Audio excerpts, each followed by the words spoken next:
So let's get to the what they call it, the grits and gravy or something like that, whatever they say, the meats and potatoes. That's what they call it. Let's get to the meats and potatoes of the whole get down.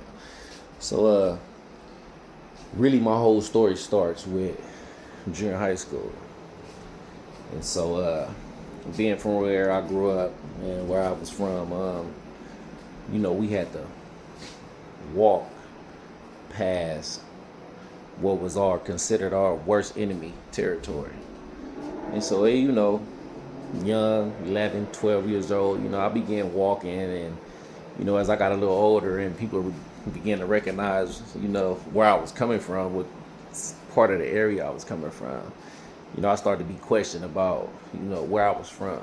And, I was part of any gang activity.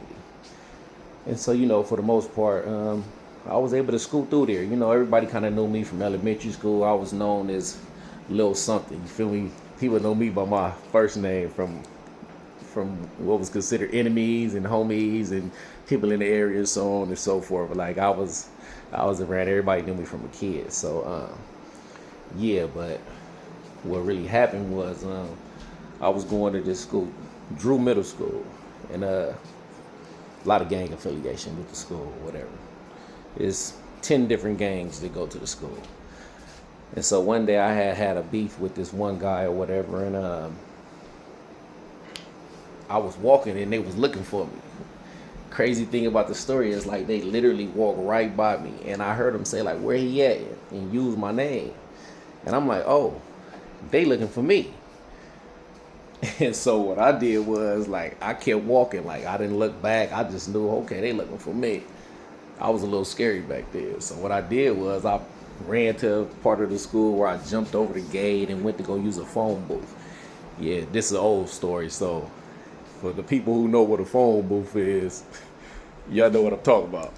So I ran and jumped over the gate, run across the street to a phone booth. And I called my mom. I say, "Man, hey mom, man, it's these guys at school, man. Man, they trying to jump on me, man. I'm in some trouble. Can I come home?" And so at the time, my mom was messing with this guy. He was from the area I was from or whatever. And I hear him in the background and he's talking to her. And he tells her, "Man, I used to tell my mom that was the same thing that I used to do when I wanted to get out of school and just come home." So she tell me exactly what he said. "Oh yeah, no, he said that so you just trying to get out of school. Take your ass back to school." So I used to get my ass whooped. You know what I'm saying? I used to get whoopings and shit when I was a kid. So I ain't want no whooping. You feel me? So I knew it would be bad. So I'd rather take the ass whooping from them. So I went back to school. So when I get back into school or whatever, I kind of hide out the whole day. All the way until the end of the school. Mind you, when this happened, this may be like nutrition. People who, been into these inner city schools, you know what I mean. Nutrition, lunch, recess, so on and so forth. You know what that shit called.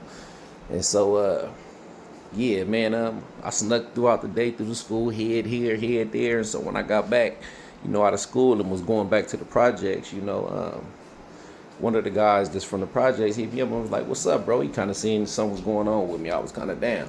So I told him about what happened. I said, "Man, guy's trying to jump on me." Told him my story. He said, "Look, stop right there." He was like, "Nigga, go to school tomorrow." I said, "Just go to school, man." He said, "Don't worry about nothing. Just go to school." So the next day I went to school. And when school was out, these same dudes that was messing with me the day before was out there waiting on me.